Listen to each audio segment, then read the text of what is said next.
Baik, di sini saya akan menjelaskan tentang pengertian anggaran, kegunaan, dan keterbatasan anggaran.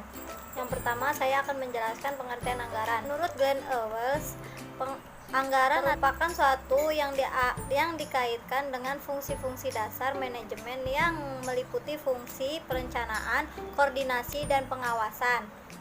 Jadi, bila suatu anggaran dihubungkan dengan seorang manajer di perusahaan, maka anggaran tersebut dapat meliputi fungsi perencanaan, mengarahkan, mengorganisasi, dan mengawasi setiap suatu dan bidang-bidang organisasi di dalam suatu badan usaha.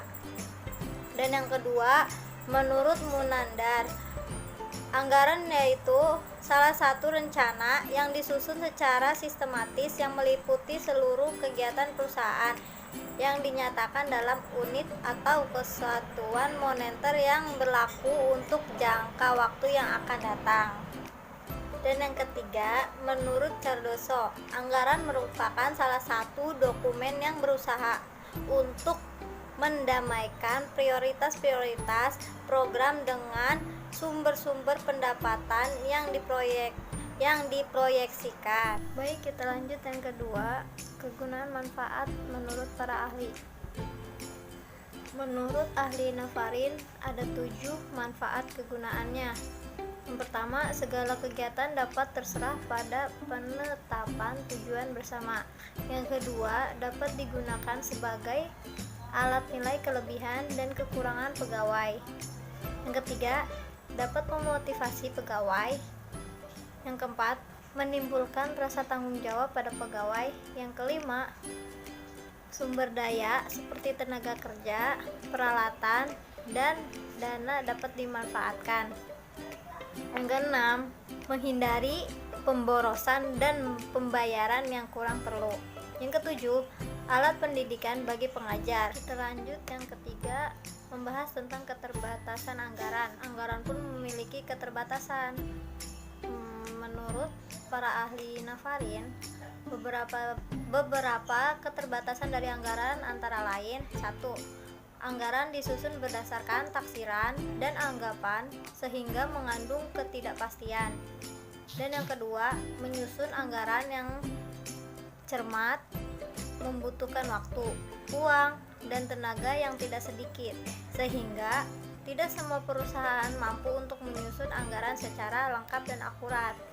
Dan yang ketiga, bagi pihak yang merasa dipaksa untuk melaksanakan anggaran, dapat mengakibatkan mereka menggerutu, komplain, dan menentang sehingga anggaran tidak akan efektif.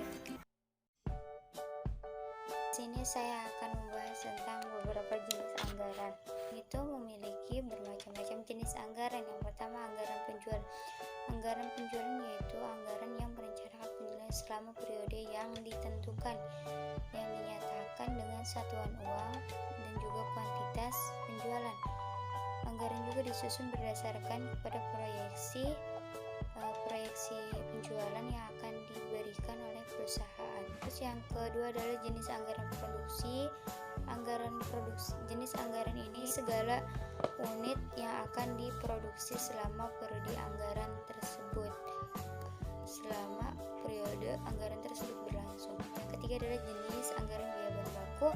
Jenis anggaran ini mengenai segala macam taksiran mengenai bahan baku yang diperlukan dalam proses produksi dengan menyatakan suatu kuantitas bahan baku dan satuan uang. Keempat adalah jenis biaya tenaga kerja langsung.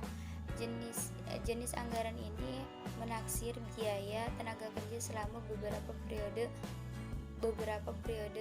anggaran yang akan dipakai menjadi dasar penyusunan anggaran kas dan laba rugi. Yang kelima itu jenis anggaran overhead pabrik.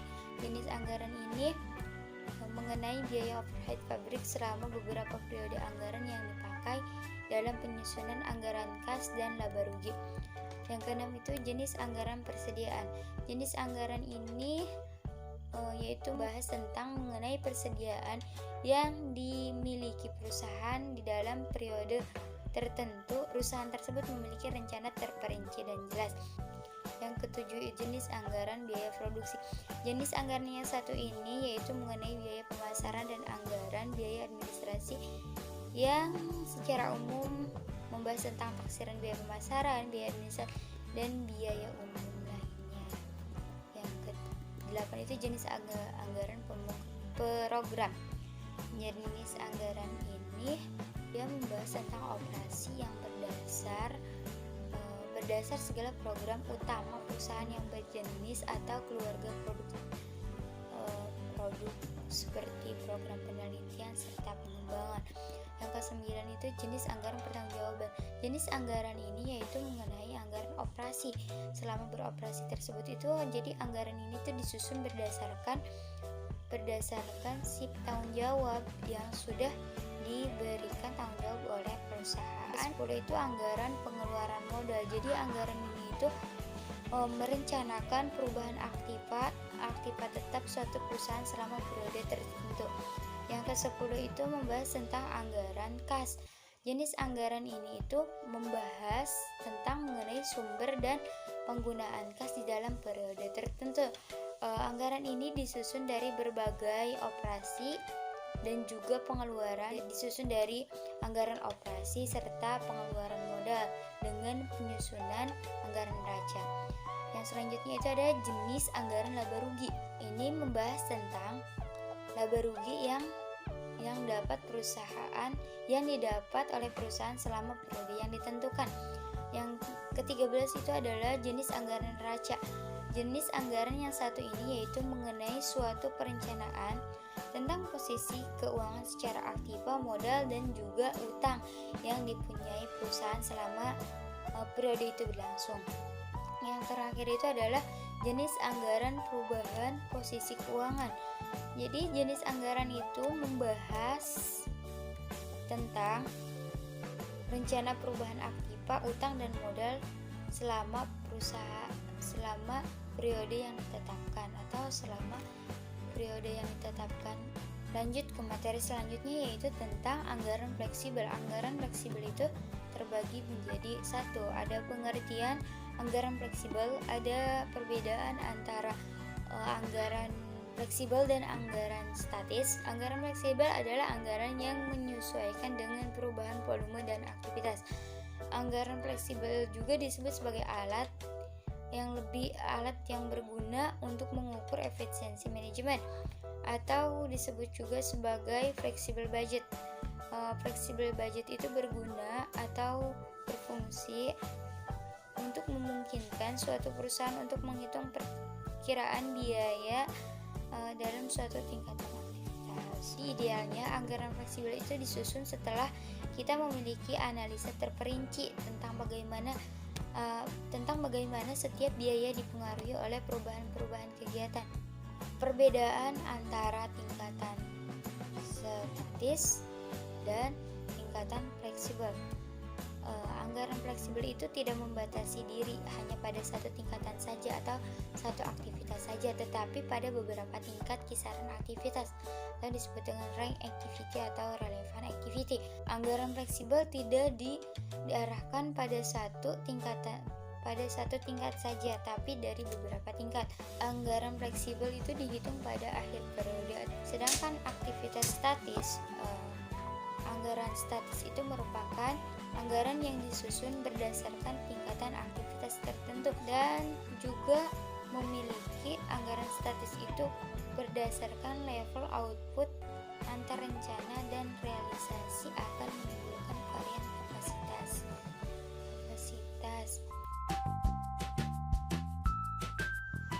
Nah, untuk dapat memahami lebih lanjut bagaimana sih contoh anggaran fleksibel, berikut ini adalah contoh anggaran fleksibel yang diterapkan untuk anggaran biaya produksi. Misalnya, menurut perkiraan selama bulan Januari akan diproduksi 9.000 unit produk. Nah, kemudian semua biaya proporsional dianggarkan sesuai dengan jumlah produksi tersebut. Tapi, misalnya ternyata produksi menjadi 10.000 unit ketika bulan berikutnya. Nah, akibat biaya yang terjadi bila dibandingkan dengan anggaran 9.000 unit, maka penyimpangan akan nampak begitu besar dan tidak realistis. Dengan demikian, anggaran fleksibel mempunyai karakteristik sebagai berikut.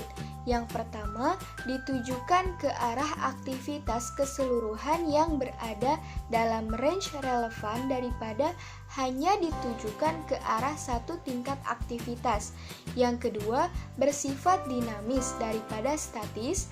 Yang ketiga, anggaran variabel dapat disesuaikan dengan tingkat aktivitas apapun yang berada dalam range relevan, sekalipun periode sudah berlalu.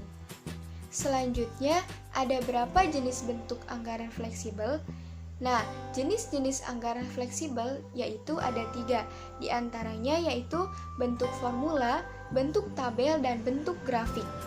Bentuk formula adalah anggaran ini disusun dalam bentuk di mana hanya digambarkan unsur variabel dan unsur tetap dengan jelas yang dimiliki oleh setiap pos biaya. Yang kedua, bentuk tabel. Melalui jenis anggaran ini dapat dilihat berapa besarnya biaya masing-masing pos pada berbagai tingkat kegiatan atau output. Yang ketiga, bentuk grafik. Bentuk grafik dapat sebagai bentuk pelengkap dari yakni bentuk formula dan bentuk tabel. Nah, berikut ini adalah contoh penggunaan rumus untuk menghitung jumlah biaya pada anggaran fleksibel untuk setiap tingkat produksi. Adalah besarnya anggaran fleksibel sama dengan biaya variabel dikali kuantitas ditambah biaya tetap.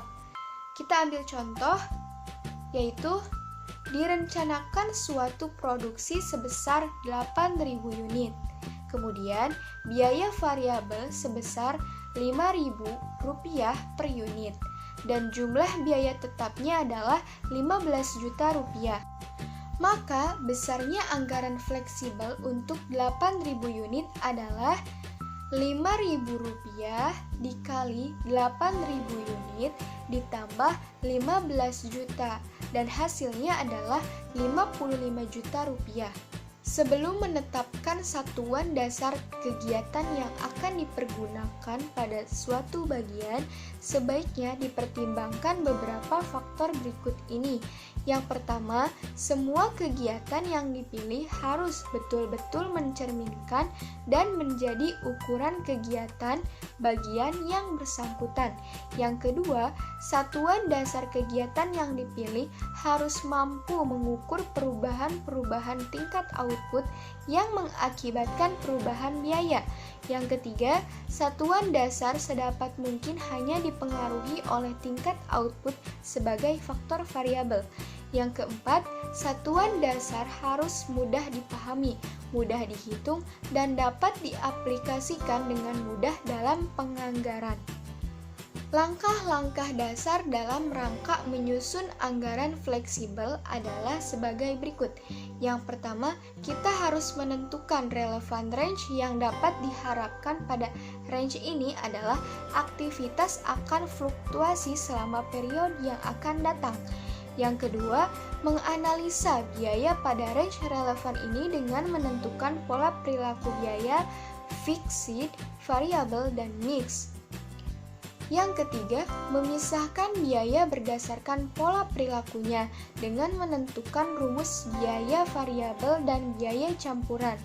Yang keempat, dengan menggunakan rumus biaya variabel, anggaran fleksibel disusun dengan dasar pada biaya yang akan dikeluarkan pada berbagai tingkat aktivitas sepanjang range relevan. Kemudian, analisis penyimpangan anggaran fleksibel. Ada 3, yaitu efektivitas, efisiensi, dan fleksibel. Yang pertama adalah efektivitas. Efektivitas adalah keberhasilan dalam mencapai tujuan yang telah ditentukan lebih dahulu. Penyimpangan ini secara umum bisa juga disebut penyimpangan volume atau penyimpangan target yang ditentukan. Yang kedua yaitu efisiensi. Penyimpangan yang terjadi karena perubahan harga per unit atau karena penggunaan input yang tidak efisien. jika anggaran input lebih kecil dari input aktual. Yang ketiga, fleksibel, keseluruhan penyimpangan antara efektivitas dan efisiensi, juga disebut gabungan penyimpangan volume dengan penyimpangan efisiensi.